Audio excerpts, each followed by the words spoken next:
And in some breaking news just coming in, Pakistan may remain in denial, but its own intelligence officer now stands exposed. Islamabad's terror links with a Pakistani intelligence officer accusing the own spy agency of protecting terrorists and also filing a petition in the court in Islamabad requesting for a thorough probe in the matter. Just imagine this information coming in from a Pakistan officer, Malik Mukhtar Ahmed Shehzad, the serving assistant sub-inspector of the Intelligence Bureau, accusing his senior officers of not taking action against terror suspects. In a petition filed in the Islamabad High Court, he has requested the court to refer the matter to the Inter-Services Intelligence for a complete, thorough probe.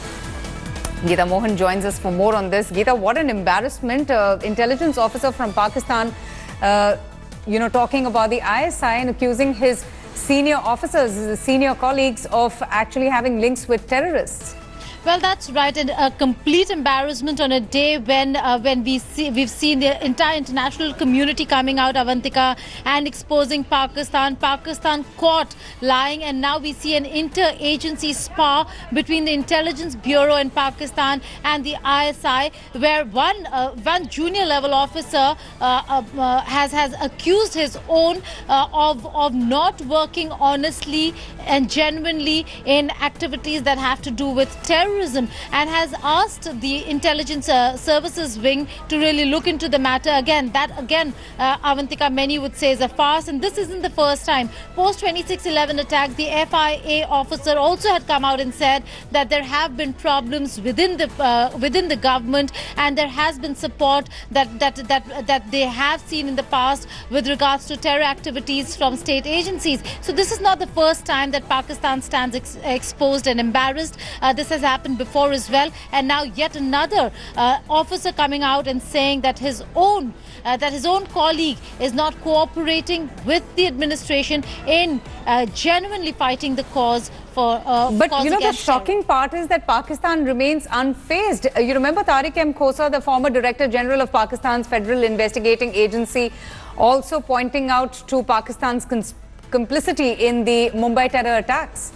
Well, that's right, Avantika, and that's the officer I was talking about. FIA in the past came out and spoke about complicity, and now we're talking about the Intelligence Bureau officer coming out and speaking of complicity. Absolutely shameful for Pakistan to have such news on a daily basis or coming out on a regular basis, coming out when they show complicity of state agencies with terror networks. But one has to give it to him. He's a serving assistant sub-inspector of the Intelligence Bureau, Geeta. Malik Mukhtar Ahmed Shehzad, who's actually filed this petition in the Islamabad High Court, wanting a thorough probe against his own seniors, putting his own career at stake. Well, Mukhtar Shehzad did a very smart thing. While he filed the petition, Avantika, he's asked for a probe by the ISI, which means that this is an inter-agency spar between the Intelligence Bureau of Pakistan and the the ISI wing of Pakistan. Hence, what we are looking at is Mukhtar Shehzad trying to find cover from seniors from the ISI, and we know who really rules Pakistan. So the IB stands no chance here. Absolutely. What does this really mean for Pakistan? Because Pakistan's standard line of defense, Geeta, is that they themselves are a victim of terror. But here you have a man from their own country, their own soil, who is accusing his senior officers of not taking action against terror suspects. Well, what it really means is how the ISI is going to view the actions of this assistant sub-inspector, whether if they're going to take into account the fact that he's exposing a colleague or another intelligence officer in good faith, or whether if they're going to take action against him is something that we will have to wait and see, because there are two aspects. One is that which is the terrorist organization that he's really talking about. If it works against Pakistan's interests, then certainly he'll be termed a hero, and there is going to be investigation against the other intelligence officer. But if not, then there could be action against him. Everything in Pakistan, Avantika, is relative. So right now we'll have to wait and see how and what action is going to be taken for or against this ASI. Or will action be taken? Let me just also get in Hamza Amir. Hamza, first it was Tariq M. Khosa, the former Director General of Pakistan's Federal Investigation Agency, and Malik Mukhtar Ahmed Shehzad spilling the beans about his seniors and accusing them of not taking action against terror suspects. Well, it is indeed a very, alarming kind of a revelation made by, especially because he belongs to an intelligence agency as well. He's from the Intelligence Bureau, and that is something that makes it more severe. And even the charges that have been framed are actually very, very severe. That they are not acting against sectarian groups, and primarily he's mentioning the sectarian organizations that work against Shia Muslim killings and other entities. So that is something that is severe. But I've spoken to some of the people who are from the same agency, and they say that this is something, the claims that he's made in the court are something that will be difficult to verify and also prove. And they also think that this is something that it is going to be sort of a personal grudge sort of a thing, because this is Pakistan, and you're talking about the intelligence agencies. This is something that it's always. And he's literally taking on the ISI. Kumar Cheema, Pakistan defense analyst, also with us. Pakistan, sir, how do you respond? A Pakistani intelligence officer accusing the ISI and accusing his seniors of protecting terrorists. Well, I think ISI is the most organized intelligence body ever created. One thing. Second, and all the successes that Pakistan has achieved, this is because of the apparatus. This is because of the work of the ISI. And this is where I think what is important at the moment is that yesterday Army Chief General Bajwa gave a statement that there are certain elements. No, but how do you call it organized when here a serving sub-inspector has petitioned the courts accusing his seniors of not taking action against terrorism suspects? The point to ponder is that, an 11th grade or 12th grade officer is saying that the entire apparatus is compromised. Look at the person whose status is that. I have been knowing these intelligence guys for long. They are in a family, they are in friends, and they are in a big circle. The achievements, and what is the exposure of a person who has a grade 11 in any organization, where there is an officer who has a 21 grade, and a grade 11 person is saying that the people who are compromising the whole process in above 10 grades, they are just incompetent. This is what you are trying to claim. This is what you are trying to carry a story on. No. I think this is completely... Tariq M. Khosa, who was the former Director General of Pakistan's Federal Investigation Agency, also exposed Pakistan's duplicity, holding Pakistan complicit for what happened in Mumbai. Is this for me? Yes, sir. The point is that I think this is the campaign that is a very organized campaign against Pakistan's ISI to just make it more political, just so that its entire work is compromised. Army Chief General Bajwa yesterday gave a statement that there are foreign elements that actually want to discredit the ISI's work. So that, but Tariq M. Khosa and Malik Mukhtar Ahmad Shehzad, sir, Mr. Cheema, are not foreign elements. They're from Pakistan. No, so what is the point of having that? What the people like Kulbhushan Yadav are doing in Pakistan, their job is to make such kind of arrangements. If the Kulbhushan Yadav came from India, what he was doing, he was exploiting certain big columns from within the social sphere. What is the big thing in it? There are people who have been working, and I think aren't there people in RAW who have been working for other agencies? So I think... No, but here you have a Pakistani intelligence officer who has made these accusations against the ISI, sir. He has moved courts. He has moved courts. He has filed the petition. A grade 10-11 officer, listen, a grade 10-11 officer is saying, look, ISI is not doing well, and I am privy of the situation. What is the job of an inspector of IB, Intelligence Bureau? Just to be on a motorbike and gather basic information. What kind of thing you are talking in? He's not into the mainstream of anything. So this is I haven't read the details so far, but this is completely out of context, and this is just to politicize Pakistan's ISI, and there is nothing wrong in it. And Army Chief General Bajwa just mentioned it yesterday that there are elements who will do Okay, retired Brigadier V. Mahalingam also is with us. Sir, how do you respond? I was just speaking to a Pakistan defense analyst saying that all of these acquisitions are baseless, they're false. This is only being done to, tarnish the image of the ISI and target Pakistan, and these are all foreign elements. So I just would like to mention to you that there has been an ongoing problem between the ISI, the Pakistan military, vis-a-vis the civilian establishment. This has been going on right from the level of the Prime Minister.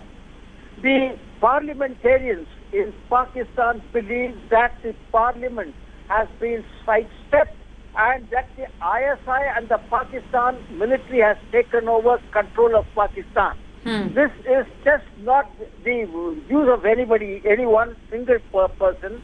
The entire civilian lot, including the intellectuals who write and who speak in media, they convey this message one way or the other. Unfortunately, they are not able to come up openly and say that this is the situation. This inspector of IB is a face of the IB. He has been prompted and he has been sent to give this message because the IB at that level cannot go up and give up this message at all. Because if they do, they will be one amongst those missing lot in Pakistan.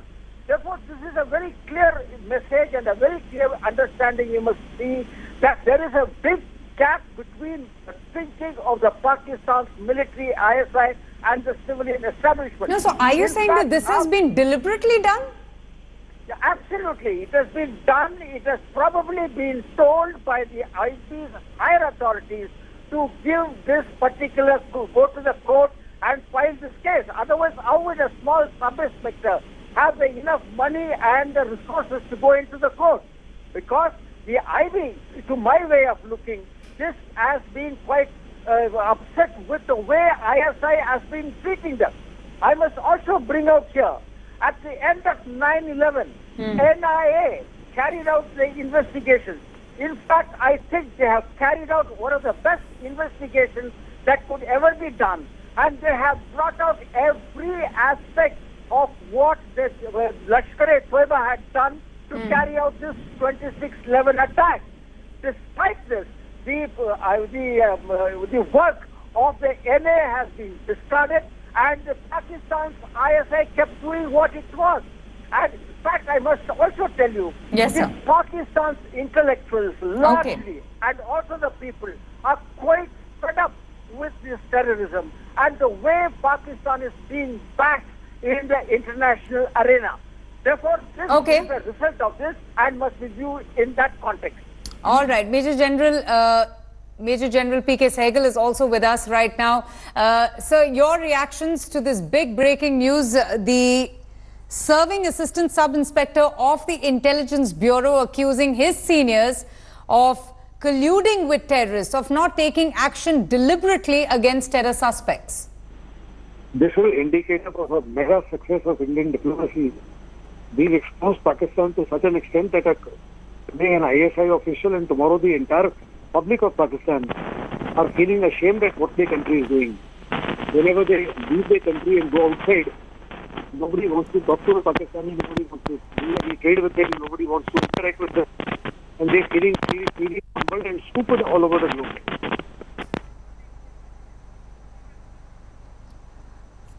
Let me also check if we have with us Hamza Amir, just to get a quick reaction on this petition that has been filed by Malik Mukhtar Ahmed Shehzad. Okay, we have lost Hamza there. But Geeta, what does this really mean for Pakistan in the international community? Because they don't seem to be affected by any kind of embarrassment or snub. You just broke the news of how the United States, in fact, has backed India in its fight against terror. And yet, there seems to be no change whatsoever from Pakistan's side. Well, Avantika, in terms of embarrassment, it does mean further embarrassment for Pakistan, but does that really affect Pakistan? Not really. What it really does is that it records everything that Pakistani officials have exposed Pakistan with. Now, this is again would be a part of recorded history, and every time officials from various countries are going to talk about their own officers coming out and exposing Pakistan, like we keep mentioning the Federal Investigative Agency Officer Khosa, this gentleman's name will also come forth. The petition filed in the Islamabad court will also come up, and the fact that there is not just that interagency rivalry, but we're talking about an entire plea with details of intelligence officers' complicity with terror networks. So this is part of recorded history now, and it's certainly something that should worry Pakistan. All right, we'll leave it at that. I'll thank all my guests, and Geeta, thanks to you as well. Now, while we had been breaking this news, the United States, in fact, came out and strongly backed India in its fight against terror, with the United States once again snubbing Pakistan. The visiting United States Defense Secretary James Mattis met India's Defense Minister Nirmala Sitharaman, and taking a clear aim at Pakistan, he did mention that America will not be tolerating global terror safe havens, further adding that relations between India and the United States has never been stronger.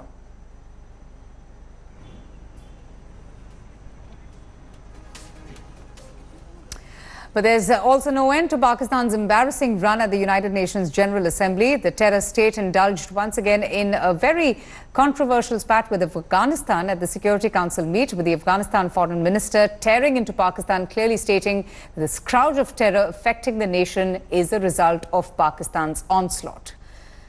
A rattled Pakistan rejected the claim that Afghanistan's crisis is internal and not created by Pakistan, but Afghanistan's envoy used the same language as Indian diplomat Paulami Tripathi while heading back at Pakistan, referring to the picture of a Gaza girl that was projected to be that of a Kashmiri. Afghanistan calling out Pakistan for trying to change the narrative through fake and distorted facts and figures. For too long, the conflict in Afghanistan has been viewed through the prism of civil war. But this war is not within our soil, it is over our soil. End of quote. The scourge of terrorism and violent extremism affecting Afghanistan is the product of a long-standing policy by a neighboring state to keep Afghanistan unstable. It has menaced Afghanistan for several decades now, with its roots located in terrorist sanctuaries and safe havens outside of my country. It is with deep regret that I am obliged to reject the insinuations made by the Afghan foreign minister directed at my country. The fundamental sources of insecurity in Afghanistan lie inside and not outside. The Afghan government, therefore, would be better advised to focus more seriously on its persisting challenges and embark on a course correction rather than blaming others. The main factor for insecurity in Afghanistan, therefore, relates directly to the export of violent proxy groups into Afghanistan from within Pakistan. We hope to see a constructive engagement rather than a continuation of the old familiar plausible deniability and attempts of different kinds to change narrative through fake and distorted facts and figures and images. In fact, India's envoy to the United Nations also came out in support of Afghanistan. Let's listen in to this reaction. We must be mindful to support the strengthening of Afghanistan's sovereignty and stability. The two things anti-government terrorist elements are trying to undermine from their safe havens across the borders of Afghanistan. What Afghanistan needs is not prescriptions, but support for its efforts. It is the international community's first and foremost duty to ensure that the forces of terrorism and extremism do not find sanctuaries and safe havens anywhere and at any level. We must not differentiate between good and bad terrorists or play one group against the other. The Taliban, Haqqani Network, Al-Qaeda, Daesh, Lashkar-e-Taiba, Jaish-e-Mohammed and others of their ilk are all terrorist organizations. With that, we're heading into a short break. News and updates continue on the other side. Keep watching.